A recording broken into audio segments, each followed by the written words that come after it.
Hello students, good morning. Welcome to Cotopus. Now we will discuss about the classification of magnetic materials. Magnetic materials का classification करने से पहले हम कुछ terms पढ़ेंगे magnetism के regarding.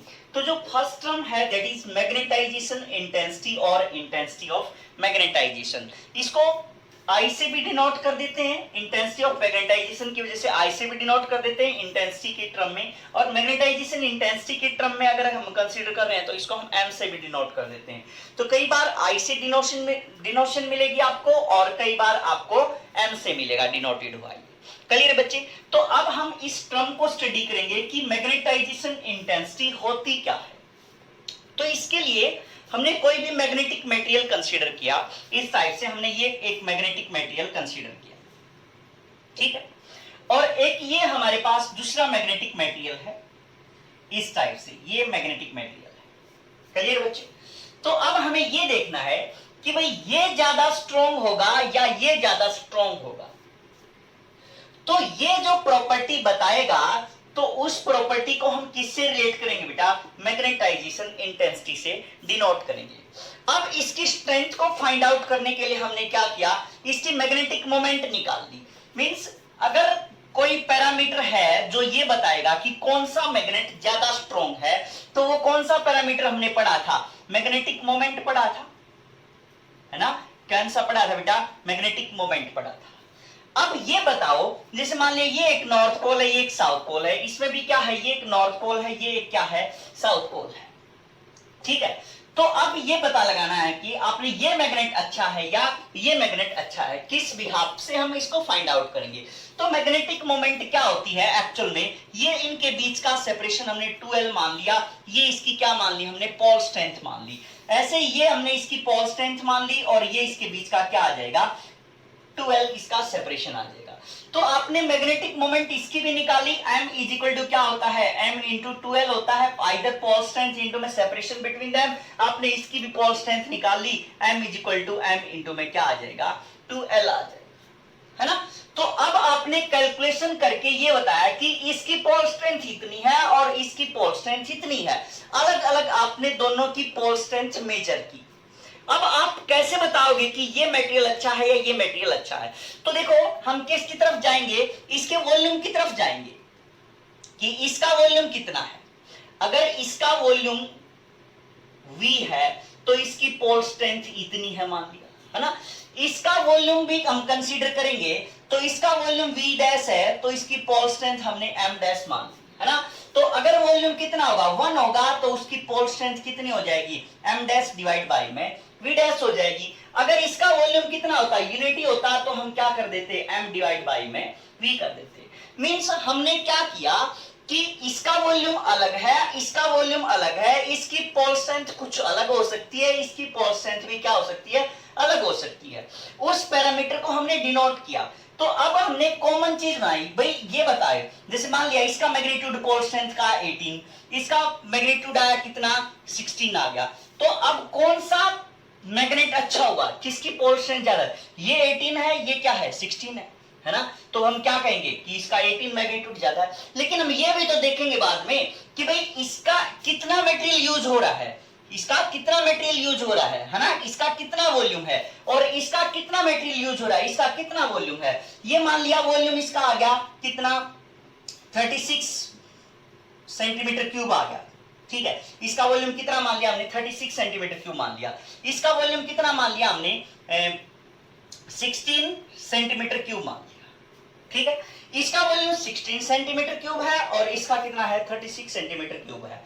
तो अगर ये यूनिटी वॉल्यूम होता तो मींस अगर वॉल्यूम कितना है 36 सेंटीमीटर क्यूब है तो पोल स्ट्रेंथ कितनी थी, 18, और एक है तो कितना आ जाएगा, 18 बाई 36 आ जाएगा. तो कितना आएगा, 0.5 है ना. और ऐसे ही अगर आप इसको भी रिलेट करोगे तो 16 है तो ये कितना है, 16 है, पोल स्ट्रेंथ भी 1 होता तो कितना आ जाता, 16 डिवाइड बाय में 16 आ जाता, कितना आ जाता, 1 आ जाता. इसमें कितनी आई, 0.5 आई, इसमें कितनी आई, 1 आई. तो मींस अब हम क्या कहेंगे कि कौन सा मैग्नेट अच्छा रहा, किसके अंदर मैग्नेटिज्म के गुण हैं, किसकी मैग्नेटाइजेशन इंटेंसिटी ज्यादा है. तो हम किसकी कहेंगे, अब इसकी कहेंगे, क्योंकि इसकी 1 है और इसकी कितनी है, 0.5 है. क्लियर बेटा। तो जो पैरामीटर इसको ये बताएगा कि भाई कौन सा हमारे पास जो स्ट्रेंथ, कौन सा मैग्नेट बेटर है, तो उस बिहाफ पे हम किस प्रॉपर्टी को की तरफ जाएंगे, मैग्नेटाइजेशन इंटेंसिटी की तरफ जाएंगे। तो मैग्नेटाइजेशन इंटेंसिटी क्या होती है, डिफाइन करेंगे हम कि it is defined as the ratio of magnetic moment per unit volume, है ना। तो magnetic moment per unit volume, magnetic moment per unit volume, magnetic moment per unit volume क्या बन जाएगी बेटा, मैग्नेटाइजेशन इंटेंसिटी बन जाती है ना। आई से हमने इसको डिनोट कर दिया, that is m divide by में v आ जाएगा। क्लियर बच्चे बात। तो ये हमारे पास इसका मैग्नेटाइजेशन का फार्मूला आ जाएगा। अब जो m है दैट इज ये क्या है एक्चुअल में, मैग्नेटिक मैग्नेटिक मोमेंट है ना। ये क्या बेटा, मैग्नेटिक मोमेंट है। इसको हम किससे डिनोट कर देंगे, m इंटू 12 से डिनोट कर सकते हैं। ये क्या है, यहाँ पे पोल स्ट्रेंथ है ना। पोल स्ट्रेंथ इंटू में उनके बीच का सेपरेशन जो भी है, डिवाइड बाय वॉल्यूम। वॉल्यूम क्या हो जाएगा, ये अगर एरिया कंसीडर करें, ये इसके बीच की डिस्टेंस है, तो ये एरिया इंटू में 12 आ जाएगा। तो अब 12 से 12 क्या हो जाएगा, कैंसिल हो जाएगा। तो अब हमारे पास जो पैरामीटर निकल के आया एक नया, that is m divide by में a। m क्या है, पोल स्ट्रेंथ, a क्या है, एरिया, है ना। तो अब इसकी नई डेफिनेशन आ गई निकल के कि जो मैग्नेटाइजेशन इंटेंसिटी है वो किसके इक्वल है, pole strength per unit area के इक्वल होती है ना। तो pole strength per unit area वो भी क्या होती है, pole strength per unit area वो भी क्या होती है बेटा, मैग्नेटाइजेशन इंटेंसिटी होती है। क्लियर बात। तो हमने किसमें, दो पार्ट्स में हमने इसको डिफाइन कर दिया कि एक तो magnetic moment per unit volume को हम क्या बोलेंगे, मैग्नेटाइजेशन इंटेंसिटी बोलेंगे। एक क्या है, pole strength per unit area को भी हम क्या बोल देंगे, मैग्नेटाइजेशन इंटेंसिटी बोल देंगे। क्लियर बच्चे बात। तो इस टाइप से हमने दो वे में इसको डिफाइन कर दिया। अब दूसरी, अगर हम इसको एक और टर्म में मींस अगर हम इसकी यूनिट फाइंड आउट करना चाहें, तो यूनिट फाइंड आउट करने के लिए हमारे पास जैसे मैग्नेटाइजेशन इंटेंसिटी है I is equal to m divide by में v है, मैग्नेटिक मोमेंट है। मैग्नेटिक मोमेंट का आपने फॉर्मूला पढ़ा था। अगर आप सोलेनोइड का केस कंसीडर कर रहे हो, तो सोलेनोइड के केस में क्या आया था, मींस आपने रिंग देखी थी, रिंग के केस में, रिंग या आपने जो भी केस कंसीडर किया था, तो क्या आया था हमारे पास I इंटू ए आया था। अगर हमारे पास n नंबर ऑफ टर्न्स थी तो क्या आ गया था, n i a आ गया था। मींस जो मैग्नेटिक मोमेंट है वो किसके इक्वल होती है बेटा, n i a के इक्वल होती है। तो हमने लिख दिया कि n into i into a, ठीक है। n क्या है, यहाँ पे नंबर ऑफ टर्न्स है, total number of turns, total number of turns है, तो मैंने कैपिटल N से किसको डिनोट कर दिया। क्लियर बच्ची। डिवाइड बाय में वॉल्यूम, वॉल्यूम क्या होता है, एरिया इंटू में लेंथ होता है। एरिया से एरिया क्या हो जाएगा, कैंसिल हो जाएगा। तो n by L number of turns per unit length, है ना, number of turns per unit length के इक्वल आएगा। तो number of turns per unit length को हम किससे डिनोट कर देते हैं, स्मॉल n से डिनोट कर देते हैं। और इसको हमने किससे डिनोट कर दिया, I से डिनोट कर दिया, है ना। I यहाँ पे क्या है, एक्चुअल में करंट है। ये I एक्चुअल में क्या है बेटा, क्या बनानी है, अब इसकी यूनिट बनानी है। तो ये मैग्नेटाइजेशन इंटेंसिटी, I की जगह पे मैग्नेटाइजेशन इंटेंसिटी लिख रहा हूं, मैग्नेटाइजेशन इंटेंसिटी की यूनिट है। ये n क्या है, number of turns per unit length है ना। n क्या है, number of turns per unit length है। तो मींस पर यूनिट लेंथ का मतलब लेंथ डिवीजन में है नीचे। और ये क्या है, यहाँ पे I है, करंट। करंट को किस में मापते होते हैं, एम्पियर में मापते होते हैं। डिवाइड बाय में मींस यहाँ से n नंबर है, नंबर ऑफ टर्न्स है, तो नंबर का कोई यूनिट नहीं होगी। I क्या है, करंट है, नीचे क्या है, L है, तो L लेंथ है, लेंथ को हम किस में मापते होते हैं, मीटर में मापते होते हैं। तो जो मैग्नेटाइजेशन इंटेंसिटी की यूनिट हो जाएगी वो हमारे पास क्या आ जाएगी, एम्पियर मीटर इनवर्स आ जाएगी, मींस AM इनवर्स आ जाएगी। ठीक है। तो ये हमारे पास इसकी क्या आ जाएगी, मेजरिंग यूनिट आ जाएगी। क्लियर बच्चे बात, ठीक है। तो इस बिहाफ पे हम इसको डिनोट कर देते हैं, इसकी यूनिट लगा देते हैं, ठीक है। अब उसके बाद इसका रिलेशन होता है मैग्नेटिक फील्ड के साथ। इसका क्या होता है, रिलेशन होता है मैग्नेटिक फील्ड के साथ। B इज इक्वल टू क्या होता है, म्यू नॉट इंटू में M लिख देते हैं हम इसको, है ना, म्यू नॉट इंटू M लिख देते हैं। जैसे कहां से आया ये formula, B is equal to solenoid की बात है यहाँ पे, तो क्या होता है म्यू नॉट एन आई होता है। B इज इक्वल टू क्या होता है म्यू नॉट एन आई होता है। तो अब आपको ये पता है कि जो मैग्नेटाइजेशन इंटेंसिटी एन आई वो किसके इक्वल है, आई या एम के इक्वल है ना। या तो इसको आई से डिनोट करो या इसको किससे डिनोट करो, एम से डिनोट करो। तो एन आई किसके इक्वल है, एम के इक्वल है। तो B इज इक्वल टू क्या आ जाएगा म्यू नॉट इंटू में एम आ जाएगा। एन आई की जगह पे क्या रख देंगे हम, एम रख देंगे, तो हमारे पास B is equal to mu not M आ जाएगा। क्लियर है बच्चे बात, ठीक है। अब हम नेक्स्ट टर्म की तरफ जा रहे हैं, दैट इज मैग्नेटाइजिंग। यहाँ पे एक सिंपल सा एक वर्ड का चेंज है, ये मैग्नेटाइजेशन थी, वो क्या है मैग्नेटाइजिंग इंटेंसिटी होती है, ठीक है। इसको हम H से डिनोट कर रहे होते हैं। इसको हम किससे डिनोट कर रहे थे, M से या I से डिनोट कर रहे थे, लेकिन इसको हम किससे डिनोट करेंगे, H से डिनोट करेंगे। तो मैग्नेटाइजिंग इंटेंसिटी आ जाएगी, है ना, मैग्नेटाइजिंग इंटेंसिटी। इसको हम किससे डिनोट कर रहे होते हैं, H से डिनोट कर रहे होते हैं। मैग्नेटाइजिंग इंटेंसिटी को हम H से डिनोट कर रहे होते हैं। तो जैसे हमारे पास मैग्नेटाइजेशन इंटेंसिटी थी, वो क्या बता रही थी कि वो मैग्नेट कितना स्ट्रॉन्ग है, उसकी स्ट्रेंथ को हम बता रहे थे पर यूनिट वॉल्यूम के हिसाब से या पर यूनिट एरिया के हिसाब से, ठीक है। तो अब हमने मैग्नेटाइजिंग इंटेंसिटी, जैसे हम बात करें कि यहाँ पे एक सोलेनोइड है और इस सोलेनोइड के अंदर हमने एक सॉफ्ट आयरन कोर रख दिया। ये हमारे पास क्या है सोलेनोइड है और इस सोलेनोइड के अंदर हमने क्या रख दिया, एक सॉफ्ट आयरन कोर रख दिया, है ना, सॉफ्ट आयरन कोर रख दिया। अब जैसे ही इस सोलेनोइड में से करंट पास होगा तो सोलेनोइड में क्या आएगी, मैग्नेटिक फील्ड आ जाएगी और उस मैग्नेटिक फील्ड की वजह से ये जो हमारे पास सॉफ्ट आयरन कोर है that will lead to be magnetized, ठीक है। तो ये सॉफ्ट आयरन कोर जो है हमारे पास, ये भी क्या होना शुरू हो जाएगा, मैग्नेटाइज होना शुरू हो जाएगा। क्लियर है बच्चे बात। तो the degree up to which, ठीक है, the degree up to which the magnetic substance get magnetized, ठीक है। किस लेवल तक ये जो हमारे पास सॉफ्ट आयरन कोर था ये क्या हो जाए, मैग्नेटाइज हो जाएगा, है ना, किस लेवल तक।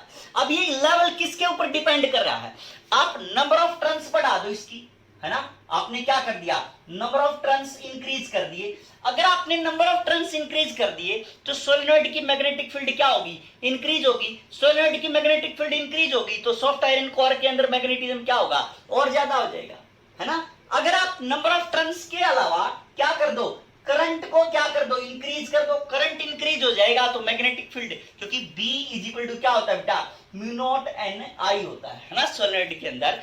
मींस जैसे ही n नंबर ऑफ टर्न्स बढ़ेंगे तो उसके कॉरस्पॉन्डिंग मैग्नेटिक फील्ड भी बढ़ेगी और जैसे ही आपने यहाँ पे करंट बढ़ाया तो मैग्नेटिक फील्ड की वैल्यू भी क्या हो जाएगी, इंक्रीज हो जाएगी, ठीक है। तो अब जैसे उसके अंदर एन आई था, उसके अंदर जो एन आई था उसको हमने क्या बनाया था, एम बनाया था।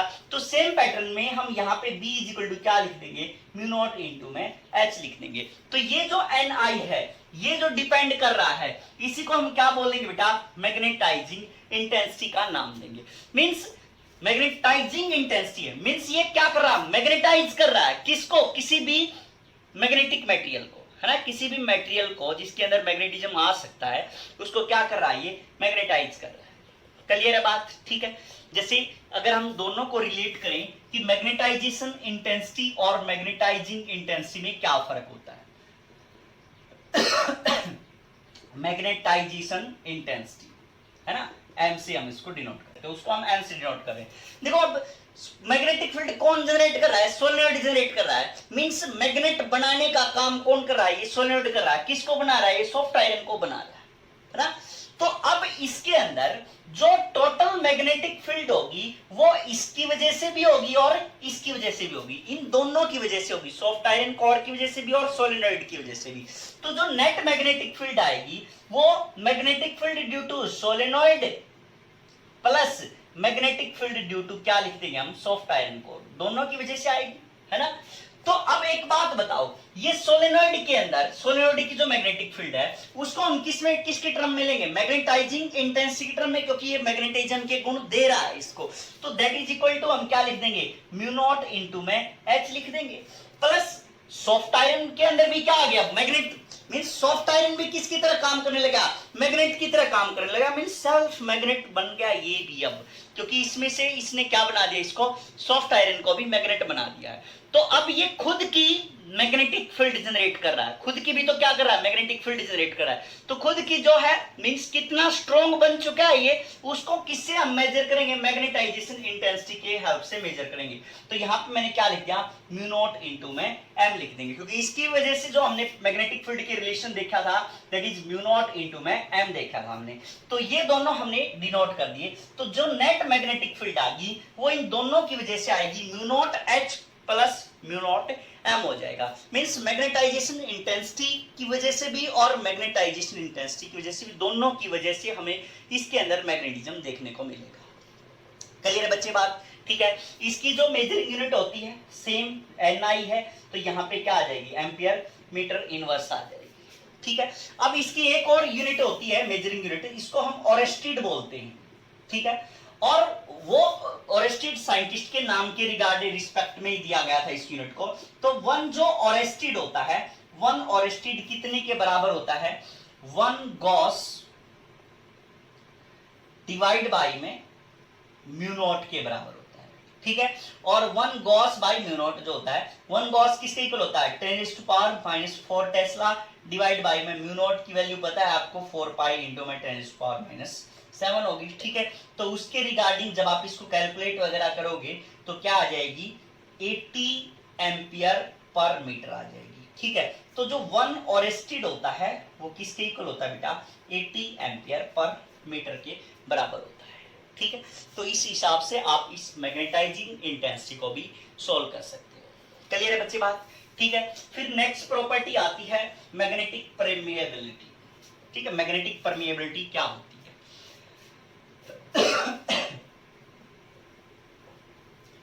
थर्ड जो प्रॉपर्टी है that is magnetic permeability. Magnetic permeability. ठीक है। इसको हम किससे डिनोट करते हैं बेटा? म्यू से हम इसको डिनोट कर देते हैं। ठीक है। अब आपने यहाँ पे लास्ट उसके अंदर प्रॉपर्टी के अंदर पढ़ा था कि B is equal to mu naught into H था, है ना? अब ये मैग्नेटिक परमिएबिलिटी है, उसको हम किससे डिनोट कर रहे हैं? म्यू से। अगर ये एयर या वैक्यूम के अंदर है तो क्या कर देंगे? म्यू नॉट बना देंगे। तो म्यू नॉट किसके इक्वल हो जाएगा? B डिवाइड बाई में क्या हो जाएगा?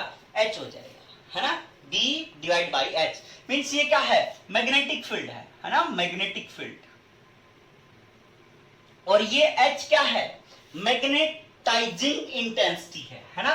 Magnetising intensity.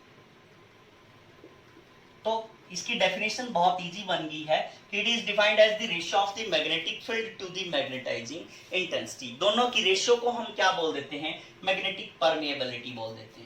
ठीक है। आपने जैसे इलेक्ट्रिक फील्ड के अंदर भी पढ़ा था, एप्सिलॉन नॉट पढ़ा था, उस सेम पैटर्न में यहाँ पे भी चलेगा। तो जैसे उसके अंदर था तो यहाँ पे हम रिलेटिव परमिएबिलिटी की भी बात कर लेते हैं कि रिलेटिव परमिएबिलिटी क्या होती है।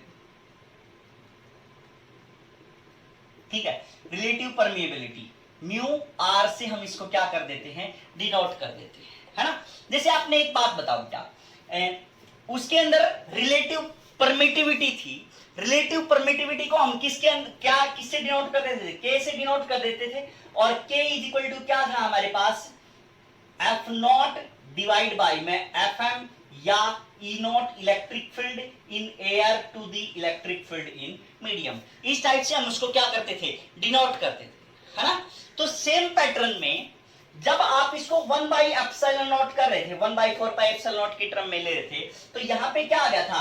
एप्सिलॉन एम डिवाइड बाई में क्या आ गया था? एप्सिलॉन नॉट आ गया था, है ना? तो अब एक बात बताओ कि जो एप्सिलॉन है और म्यू है, ये दोनों एनालॉगी है ना? मींस जहां पे एप्सिलॉन आ रहा है वहां पे इलेक्ट्रिक फील्ड के अंदर जहां एप्सिलॉन है उसकी जगह पे एनालॉगी कौन आ रहा है? 1 बाई म्यू आ रहा है ना? तो सेम पैटर्न में जब आप म्यू आर की बात करोगे तो यहाँ पे तो इलेक्ट्रिक फील्ड है, यहाँ पे कौन आ जाएगी, मैग्नेटिक फील्ड आ जाएगी। म्यू आर किसकी टर्म में, बी मीडियम डिवाइड बाई में बी वो हो जाए, क्योंकि दोनों क्या है एक्चुअल में रेसिप्रोकल रिलेशन के अंदर है। जो एनालॉजी हम यूज कर रहे होंगे, मींस जैसे हम बात कर रहे होते हैं E इक्वल टू क्या लिखेंगे 1/4 pi epsilon naught time Q1 Q2 by R square, इस टाइप से Q1 Q by R square लिखेंगे, है ना, मींस Q बाई में आर स्क्वायर इस टाइप से लिखेंगे। लेकिन जो B लिखेंगे हम वो क्या लिखते हैं, म्यू नॉट बाई 4 पाई, है ना, तो 1 बाई एप्सिलॉन नॉट की जगह पे क्या लिख रहे हैं, म्यू नॉट लिख रहे हैं, तो म्यू आर यहाँ पे क्या आ जाएगा, बी एम डिवाइड बाई में बी नॉट आ जाएगा। क्लियर बच्चे बात, ठीक है। तो अब जो हमारे पास आएगा B और ये क्या है आपस में सेम रिलेशन के अंदर है, तो यहाँ पे क्या लिख देंगे हम, B mu M divide by में क्या लिख देंगे बेटा, म्यू नॉट लिख देंगे, है ना, ठीक है। तो जो म्यू M आएगा हमारे पास वो किसके इक्वल आ जाएगा, म्यू नॉट इंटू में म्यू आर के आ जाएगा बेटा। नेक्स्ट प्रॉपर्टी देखो, मैग्नेटिक ससेप्टिबिलिटी, ठीक है। मैग्नेटिक ससेप्टिबिलिटी क्या होती है, नेक्स्ट जो प्रॉपर्टी है दैट इज मैग्नेटिक ससेप्टिबिलिटी।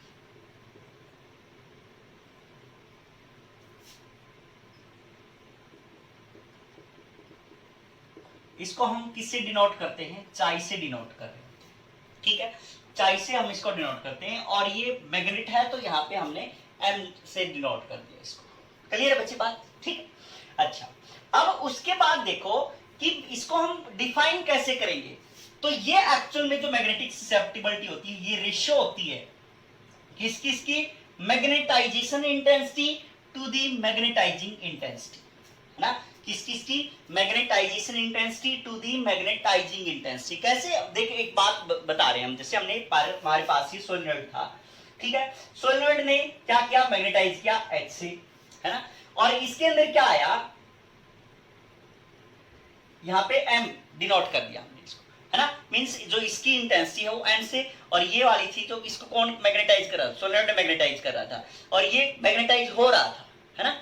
अब एक बात बताओ, सोल्ट आयन की जगह पे हमने दूसरा मटेरियल ले लिया कोई, तो उसकी क्या हो जाएगी, M डैश हो जाएगी, तीसरा लेंगे M डबल डैश, मतलब सबकी जो मैग्नेटाइजेशन इंटेंसिटी वो क्या होगी, अलग अलग होगी। और यहाँ पे जो सोलेनॉइड था वो एक ही था, है ना, सोलेनॉइड एक ही था, तो सब ने अलग अलग मैग्नेटिज्म गुण लिए, तो अलग अलग मैग्नेटिज्म, तो अलग अलग क्या है पैरामीटर, मींस आपने मैग्नेटिक फील्ड तो मान लिया 20 मैग्नीट्यूड की, ठीक है, और अब जो ये मैग्नेटाइजेशन आया, मैग्नेटाइजेशन जो आया है, मैग्नेटाइजिंग इंटेंसिटी जो बनी है, मैग्नेटाइजेशन इंटेंसिटी जो बनी है, ठीक है, मैग्नेटाइजेशन इंटेंसिटी मान लिया किसी की आई 10, किसी की आई 15, किसी की आई 18, किसी की आई 5, ठीक है।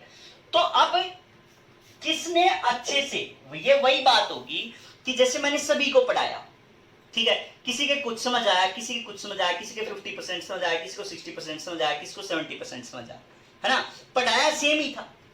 तो जो हमारे जब हम ससेप्टिबिलिटी की बात करेंगे तो आपने कितना सीखा विद रिस्पेक्ट टू मैंने कितना सिखाया, तो उसके रिस्पेक्ट में जो रेशियो बनेगी उसको हम क्या बोल देंगे बेटा, मैग्नेटिक ससेप्टिबिलिटी बोल देंगे। मींस मैग्नेटाइजेशन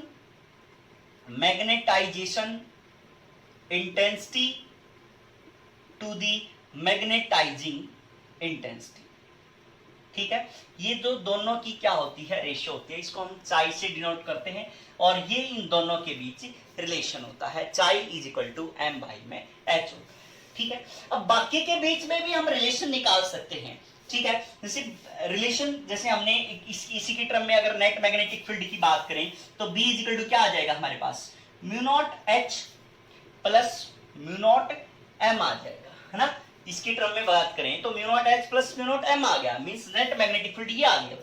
क्लियर बात, तो अब इसको हम क्या लिख देंगे, म्यू नॉट कॉमन ले लिया तो H प्लस M लिख देंगे, है ना, रिलेशन निकाल रहे हम चाई का दूसरे पैरामीटर्स के साथ।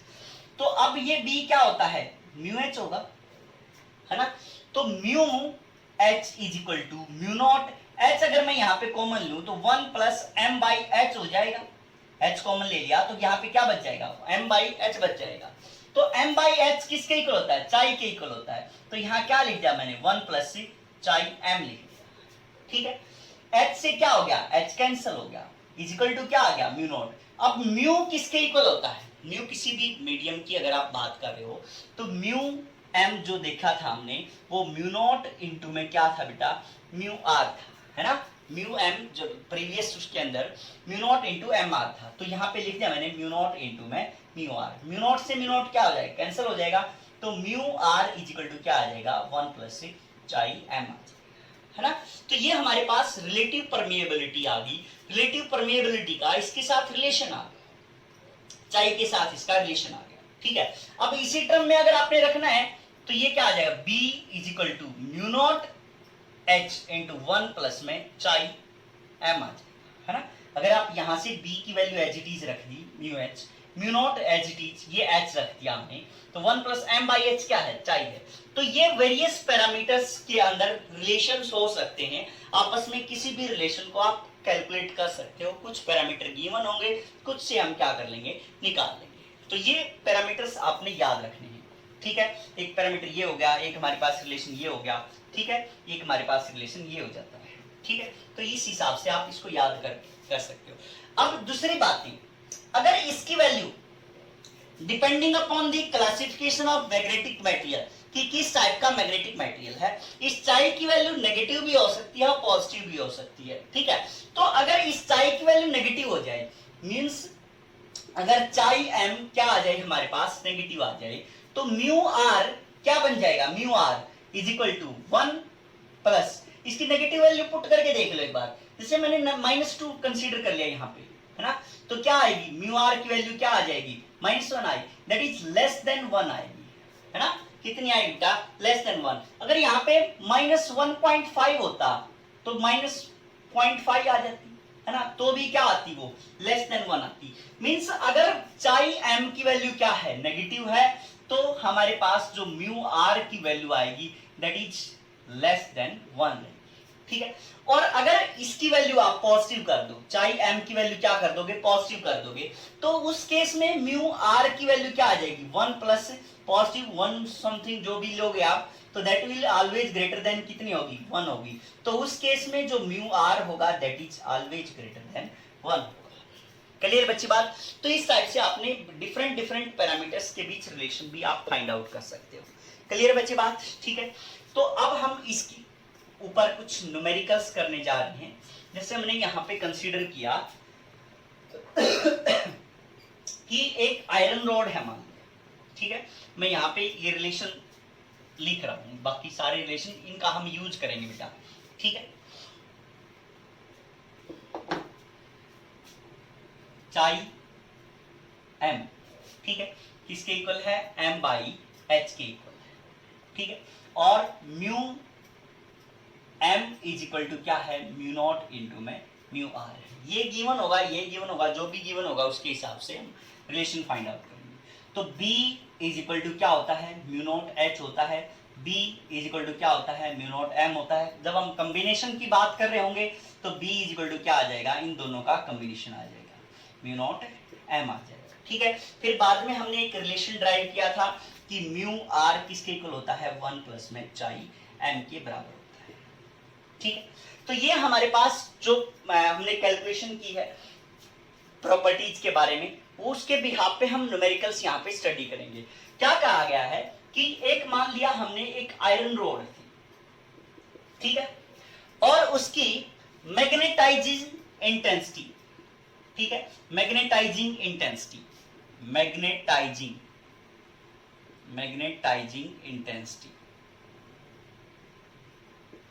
ठीक है। H दे रखी है कितनी बेटा, 1500 एम्पियर पर मीटर दे रखी, ठीक है।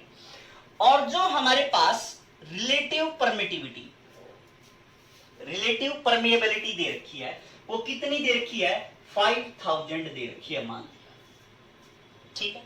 क्लियर है बात। तो अब इसके अंदर क्या पूछा गया कि कैलकुलेट मैग्नेटिक फ्लक्स डेंसिटी, क्या पूछा गया है, calculate magnetic flux density, magnetic flux density of magnetizing field. Magnetizing field की क्या पूछी गई है, फ्लक्स डेंसिटी पूछी गई है। दूसरी चीज मैग्नेटिक फ्लक्स डेंसिटी पूछी गई है किसकी, मैग्नेटाइजिंग फील्ड की इन सॉफ्ट आयरन रोड, ठीक है, जो आपने रोड थी उसके अंदर पूछी गई है ना। दोनों पैरामीटर क्या पूछे गए बेटा, ठीक है। और क्या पूछा गया कि इसकी मैग्नेटाइजेशन इंटेंसिटी बताओ। कोई भी पैरामीटर पूछ सकता है, ठीक है। मैग्नेटाइजेशन इंटेंसिटी बतानी है आप, एम और आई, ये पैरामीटर आपने कैलकुलेट। अब एक बात बताओ, मैग्नेटिक फ्लक्स डेंसिटी क्या होती है? मैग्नेटिक फ्लक्स फाई होती है, बी डॉट ए होता है, बट जो मैग्नेटिक फ्लक्स डेंसिटी होती है वो अगेन मैग्नेटिक फील्ड बन जाती है। मींस जो आप मैग्नेटिक फ्लक्स फाई की बात कर रहे हो वो क्या होती है, बी ए हो जाती है ना। अब क्या कहा इसने, ये मैग्नेटिक फ्लक्स डेंसिटी है तो हमें क्या करना पड़ेगा, एरिया से फिर से डिवाइड करना पड़ेगा, तो एरिया से एरिया क्या हो जाएगा, कैंसिल हो जाएगा। तो ये हमारे पास जो पैरामीटर आएगा ये क्या बनेगा, हमारे पास मैग्नेटिक फ्लक्स डेंसिटी बनेगा। मींस बी जो मैग्नेटिक फील्ड है उसी को हम क्या बोल देते हैं बेटा, मैग्नेटिक फ्लक्स डेंसिटी बोल देते हैं। क्लियर है बात। तो magnetic flux density of magnetic field means B निकालनी है इसकी, ठीक है। तो हमें पता है कि मैग्नेटाइजिंग फील्ड की अगर हम बात करेंगे तो क्या आ जाएगा, B is equal to mu naught into में H आ जाएगा, है ना। B is equal to mu naught H होता है। तो म्यू नॉट की वैल्यू पता है आपको 4 पाई इंटू में 10⁻⁻⁷ याद होगी आपको, इंटू H की वैल्यू दे रखी है 1500, तो 1500 से हमने इसको मल्टीप्लाई कर दिया, तो जो भी आएगा ये मैग्नेटाइजिंग फील्ड के अंदर मैग्नेटिक फ्लक्स डेंसिटी आ जाएगी। क्लियर है बच्चे बात, ठीक है। अब अगर हम बात करें कि इस रोड के अंदर मैग्नेटिक फील्ड कितनी बनी होगी, क्योंकि रोड के अंदर हमने क्या दे रखा है, एक म्यू आर की वैल्यू दे रखी है, रिलेटिव परमेबिलिटी की वैल्यू दे रखी है, ठीक है। तो अब इसके अंदर हम क्या करेंगे, B इज इक्वल टू हमें क्या करना पड़ेगा, क्योंकि रिलेटिव दे रखी है, रिलेटिव टर्म दे रखी है, तो म्यू नॉट जो मीडियम है इनटू में क्या लिख देंगे, H लिख देंगे। म्यू एम की वैल्यू क्या दे रखी है, म्यू, क्योंकि मीडियम में अंदर जा रहे हैं हम, रिलेटिव रोड के अंदर की बात कर रहा है, ये इनसाइड द रोड की बात कर रहा है, तो म्यू मीडियम हम जिक्र करेंगे इसका भी, इनटू में क्या लिखेंगे, H लिखेंगे। तो म्यू मीडियम आपको पता है mu naught into mu R होता है, तो यहाँ पे mu naught into mu R into में क्या लिखेंगे, H। म्यू नॉट की वैल्यू पता है आपको 4 pi into 10⁻⁷ into mu R की वैल्यू गिवन है 5000 इंटू H की वैल्यू भी गिवन है 1500। तो इस बिहाफ पे हम क्या कर लेंगे बेटा, इसकी कैलकुलेशन करो, जस्ट आपके पास क्या आ जाएगी, magnetic flux density inside the rod आ जाएगी। क्लियर है बात, ठीक है। अब उसके बाद मैग्नेटाइजेशन इंटेंसिटी का ये रिलेशन होता है हमारे पास, तो सी पार्ट के लिए जैसे हम बात करें तो मैग्नेटाइजेशन इंटेंसिटी क्या होगी, चाई m इंटू में क्या आ जाएगा, H। अब चाई m निकालना पड़ेगा हमें, ठीक है। तो चाई m दे रखा है, रिलेशन दे रखा है हमारे पास, तो चाई m किससे निकलाएगा, चाई m क्या आ जाएगा, म्यू आर माइनस में 1 आ जाएगा, है ना, म्यू आर माइनस 1 आ जाएगा, ठीक है। तो अब चाई m की वैल्यू आ जाएगी म्यू आर माइनस 1 आ जाएगी। तो अब m इज इक्वल टू क्या आ जाएगा, mu R minus 1 into H की वैल्यू दे रखी है बेटा कितनी, 1500 जो, ठीक है। तो आप म्यू आर की वैल्यू पुट करोगे और इसकी वैल्यू पुट करोगे तो हमारे पास क्या आ जाएगा, इसका रिलेशन आ जाएगा, ठीक है। म्यू आर की वैल्यू पुट कर दो 5000 तो -1, सिंपल कैलकुलेशन बची, तो ये हमारे पास क्या आ जाएगी, मैग्नेटाइजेशन इंटेंसिटी आ जाएगी। क्लियर बच्चे बात, ठीक है। तो नेक्स्ट इलस्ट्रेशन और देखते हैं कि जैसे मान लिया कि एक मैग्नेटिक फील्ड है और उसकी मैग्नेटाइजिंग इंटेंसिटी दे रखी है कितनी, 1500 एम्पियर पर मीटर, ठीक है। तो मैग्नेटाइजिंग इंटेंसिटी, ठीक है, मैग्नेटाइजिंग इंटेंसिटी दे रखी है, मान लिया मैग्नेटाइजिंग इंटेंसिटी कितनी दे रखी है बेटा, मान लिया 1500 एम्पियर पर मीटर दे रखी है, ठीक है।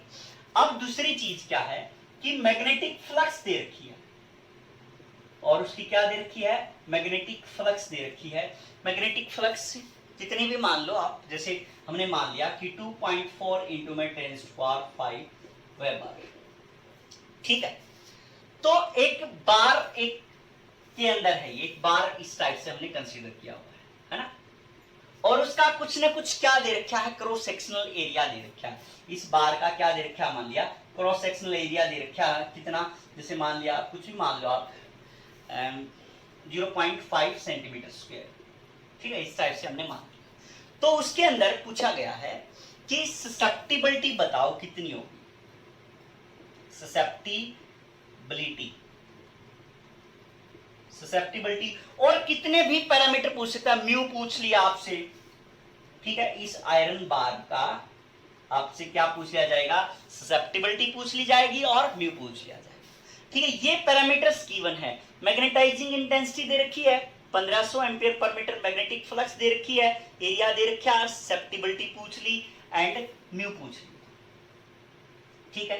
तो कैसे फाइंड आउट करना आपने, तो सीधी सी बात है बेटा, ससेप्टिबिलिटी चाई है ना, चाई किसके इक्वल होता है, चाई का हमारे पास ये और ये रिलेशन है m बाई एच के हिसाब से, है ना, m निकालना पड़ेगा, ठीक है।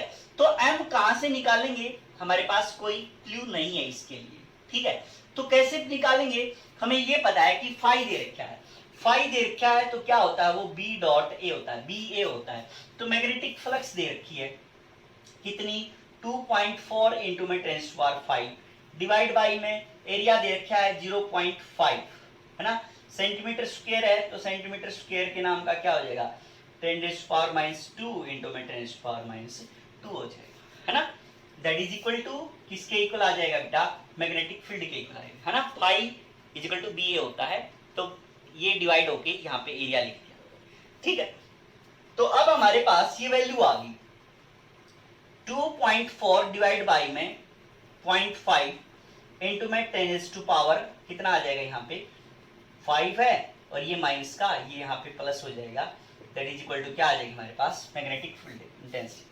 तो अब इसको आप सोल्व करना चाहो सोल्व कर सकते हो, ये कैंसिल हो जाएगा, 2.4 इंटू में 2 इंटू में 10⁸ आ जाएगी, ये हमारे पास क्या आ जाएगी, मैग्नेटिक फील्ड आ जाएगी, है ना, मीन्स 4.8 इंटू में 10⁸ हमारे पास क्या आती, मैग्नेटिक फील्ड की वैल्यू, है ना। हमने मैग्नेटिक फील्ड निकाल दिया। अब इससे देखो कि हम निकाल सकते हैं या नहीं निकाल सकते, बी इज इक्वल टू क्या होता है, म्यू नॉट एच होता है, बी इज इक्वल टू क्या होता है, म्यू नॉट एच होता है। तो म्यू की वैल्यू हम निकाल सकते हैं क्योंकि एच भी दे रखा है और बी हमने निकाल दी, तो म्यू बी बाई एच हो जाएगा, है ना। तो b की वैल्यू कितनी है, 4.8 इंटू में 10⁸ डिवाइड बाई में h की वैल्यू कितनी है, h की वैल्यू कितनी है बेटा, ये 1500 है ना। तो इससे क्या आ जाएगी हमारे पास, म्यू की वैल्यू आ जाएगी। ससेप्टिबिलिटी निकालनी है हमें, ससेप्टिबिलिटी क्या आएगी, इससे निकल जाएगी, है ना। तो chi m is equal to mu R minus में 1 हो जाएगा, है ना, म्यू आर माइनस 1 हो जाएगा। तो म्यू आर की वैल्यू कैसे निकालोगी, म्यू आर की वैल्यू, क्योंकि म्यू मीडियम का इज इक्वल टू क्या होता है, म्यू नॉट इंटू में म्यू आर होता है ना, म्यू नॉट इंटू में म्यू आर होता है।